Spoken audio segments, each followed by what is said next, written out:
Bismillahirrahmanirrahim. Assalamualaikum warahmatullahi wabarakatuh. Hari ini kita akan belajar tentang studi kasus template perencanaan usaha. Jadi di sini kita akan belajar mengenai tutorial cara mengisi perencanaan usaha model template atau biasa kita sebut dengan proposal perencanaan usaha atau proposal usaha. Oke, kita mulai aja materinya sebagai berikut. Jadi tugasnya, panduannya, kita disuruh membuat perencanaan usaha dengan metode template atau proposal untuk produk paper bag. Nah, disuruhnya dikerjakan di template yang sudah disediakan.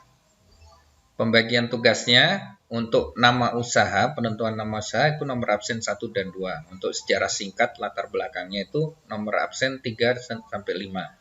Untuk visi dan misi, nomor absen 6 dan 7, deskripsi produk, absen 8 sampai 10, proses produksinya absen 11 sampai 13, segmen dan target konsumen, absen 14 16, peta persaingan, itu absen 17 sampai 19, strategi promosinya absen 20 sampai 22,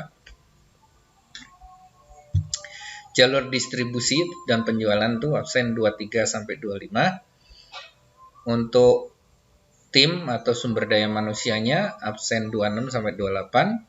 Target penjualannya absen 29 sampai 31. Kebutuhan investasi itu absen 32 sampai 34 dan penutup tuh absen 35 sampai 36. Oke, langsung aja kita menuju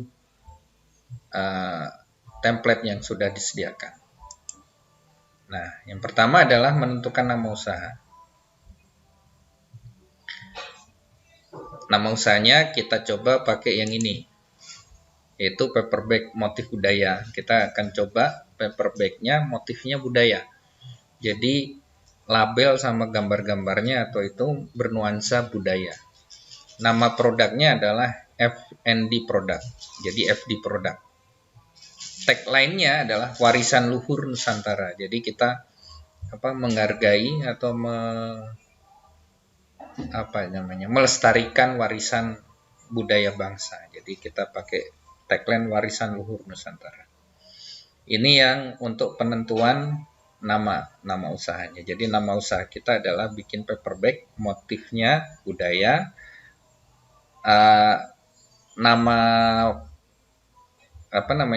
Usahanya atau istilahnya nama usahanya kita pakai FD product. Kemudian tagline-nya kita mengusung warisan luhur Nusantara. Kemudian kita bikin sejarah singkatnya. Sejarah singkatnya itu berisi latar belakang sampai kenapa usaha paper bag ini ada. Yang pertama adalah karena larangan penggunaan kantong plastik di beberapa daerah itu udah mulai dilarang. Jadi kalau kita belanja harus bawa tas sendiri kan, udah nggak disediakan tas kresek atau tas plastik. Nah, maka ini membuka peluang penggunaan kantong ramah lingkungan. Nah, makanya salah satunya adalah penggunaan paper bag. Kemudian yang kedua, paper bag itu berbahan kertas. Namanya juga paper bag ya, tas yang berbahan kertas. Bahan kertasnya itu terbuat dari bahan craft, macam-macamnya. Ada white craft yang berwarna putih, craft itu brown craft yang berwarna coklat, dan Samson. Samson itu lebih tipis dari karton ya. Kemudian mempunyai daya tahan yang lebih baik dibanding kertas biasa. Kemudian kekurangannya ya mudah rusak kena air. Jadi kalau kena air dia cepat rusak. Fungsi paper bag itu banyak sekali. Bisa tas serbaguna, kemasan produk, dan ajang promosi. Jadi di situ bisa kita tempelkan promosi usaha kita. Kemudian peluang usahanya itu motif budaya Nusantara sangat tinggi, terutama untuk daerah wisata. Jadi kita peluang usahanya itu untuk daerah wisata. Kemudian toko souvenir, di samping itu juga kita ikut mempromosikan budaya Nusantara. Jadi kalau paper bag kita motifnya budaya Nusantara, itu akan sangat laku jual di daerah-daerah wisata, toko-toko souvenir. Apalagi peluang pertumbuhan ekonomi di pariwisata sekarang sangat tinggi. Kemudian langkah berikutnya adalah menentukan visi dan misi. Visinya adalah melestarikan warisan luhur budaya Nusantara melalui paper bag yang ramah lingkungan. Jadi kita ingin mewariskan budaya Nusantara itu melalui paper bag yang ramah lingkungan tentunya, karena bisa didaur ulang atau kalau rusak pun dia bisa melebur ke tanah.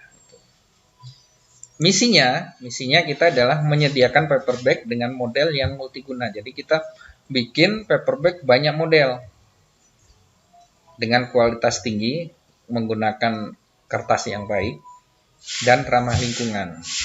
Kemudian yang kedua, misi kita adalah mempromosikan budaya Nusantara dalam bentuk motif di paper bag. Jadi kita misalnya warisan budaya kujang gitu, kita gambar kujang di di paper bag kita.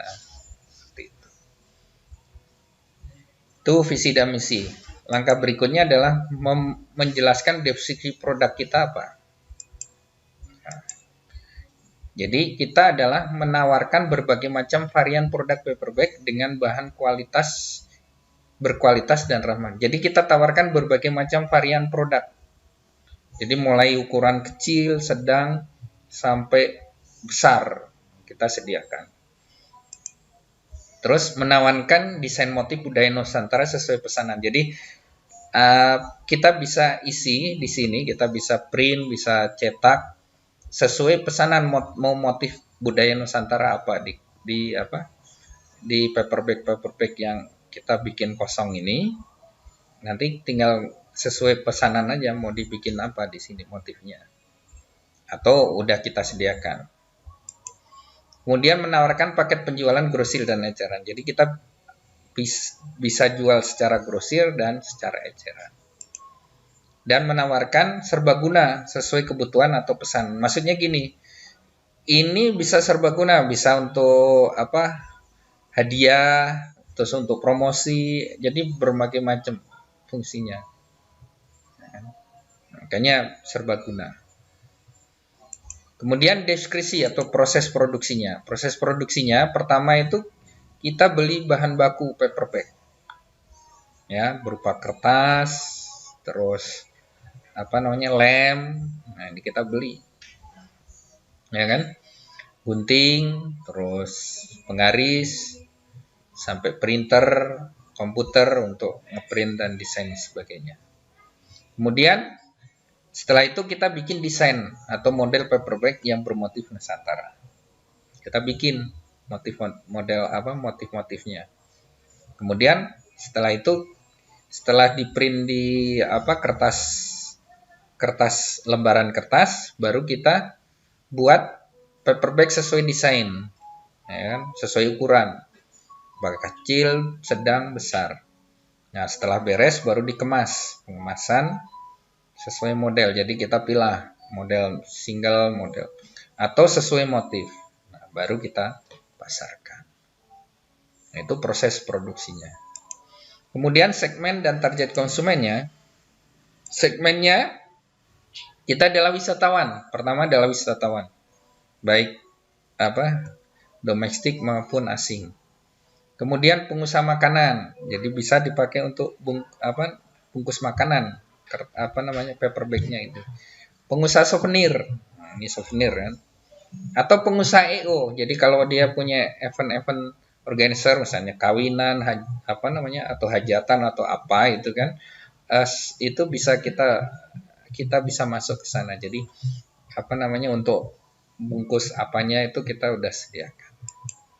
Kemudian targetnya adalah tempat wisata. Kita bisa jual di tempat wisata, bisa di pusat perbelanjaan seperti ini, atau di event kegiatan. Misalnya ada bazar atau apa. Kemudian peta persaingannya. Peta persaingannya, harga kita range-nya antara 500 sampai 10.000. Yang murah 500, yang paling mahal kita jual di 10.000. Kalau merek lain itu di kisaran 3.000 sampai 100.000. Bahannya kita pakai kertas Samson dan kertas bungkus nasi. Kalau yang ini dia pakai kertas karton, dia lebih tebal. Model atau variannya sama, kita karena itu ada standarnya kan, untuk kecil berapa, medium berapa, big itu udah ada ukur-ukurannya. Itu sama. Ketersediaannya juga sama. Ada online. Jadi yang membedakan di sini kita unggul di harga, kita lebih murah. Sama bahan. Nah, itu peta persaingan dan unggulan produk. Kemudian strategi promosinya kita pakai salurannya adalah media sosial. Seperti ini ada Facebook, Twitter, YouTube, dan seterusnya. Website, kita pakai Blogger, bisa kita blog, atau nebeng di web yang udah menyediakan web, sewa. Dan event kegiatan, jadi kalau ada kegiatan-kegiatan misalnya bazar atau pameran atau apa, kita masuk. Kemudian strateginya kita ngadain promo, kita ngadain diskon, dan ada harga khusus untuk reseller. Jadi yang mau menjual lagi itu kita tetapkan marginnya, nanti kita bikin MOU-nya atau surat perjanjiannya tentang margin pembagian keuntungannya di sini. Jadi biasanya kita kasih margin di 30%. Kemudian jalur distribusi penjualannya kita ada 2, yaitu online melalui media sosial, website, dan toko online. Kemudian yang offline-nya kita ada di toko souvenir, tempat wisata, dan event-event kegiatan. Kemudian timnya, sumber daya manusianya, kita ada pimpinan, di sini ada namanya Pak Amir, administrasinya Bu Sinta, produksinya Pak Maman, dan marketingnya Bu Santi. Nah, ini tim kita untuk produksi paper bag. Kemudian target penjualannya, tahun pertama itu kita mentargetkan pendapatan di 60 juta dengan satu saluran pemasaran. Tahun kedua kita targetkan 90 juta pendapatan kita dengan udah punya 2 saluran pemasaran. Dan target tahun ketiga pendapatan kita naik di 120 juta dengan kita mempunyai 3 saluran pemasaran. Jadi yang saluran pertama ini kita online, kita lewat blog. Kemudian yang 2 saluran lagi kita di samping blog kita pakai media sosial, dan yang terakhir kita pakai shopping. Jadi toko online. Kita nambah dengan toko online. Kemudian kebutuhan investasinya. Tahun pertama kita akan fokus ke pemenuhan peralatan produksi. Jadi mulai komputer, printer, terus alat cetak paper bag-nya, untuk kita target pertama. Kemudian kita pembuatan 1 saluran pemasaran online. Jadi kita bikin punya web pemasaran online. Jadi kita nyewa hosting. Nah, yang kedua kita pemenuhan peralatan desain. Mungkin kita beli sablon atau kita beli printing yang ukurannya lebih besar, misalnya A3. Ukuran A3. Selama ini kan printer kita A4. Kita coba nanti di tahun kedua A3. Kemudian pembuatan 2 saluran pemasaran online. Dan target kita adalah pengembangan produk. Artinya produk yang kita bikin itu tidak hanya paper bag aja, tapi bentuk masih masuk paper bag, tapi ada pengembangan produk ke modelnya. Kalau bukan berupa tas lagi, tapi berubah kayak lebih ke souvenir, ke tempat-tempat souvenir. Pembuatan 3 saluran pemasaran online. Itu kebutuhan investasi tahun ketiga. Untuk penutupnya adalah mari bermitra bersama kami untuk menjaga warisan luhur budaya Nusantara dan menjaga kelestarian alam sesuai tagline dari produk kita. Demikian cara pengisian template perencanaan usaha untuk studi kasus paper bag. Terima kasih atas perhatiannya. Wassalamualaikum warahmatullahi wabarakatuh.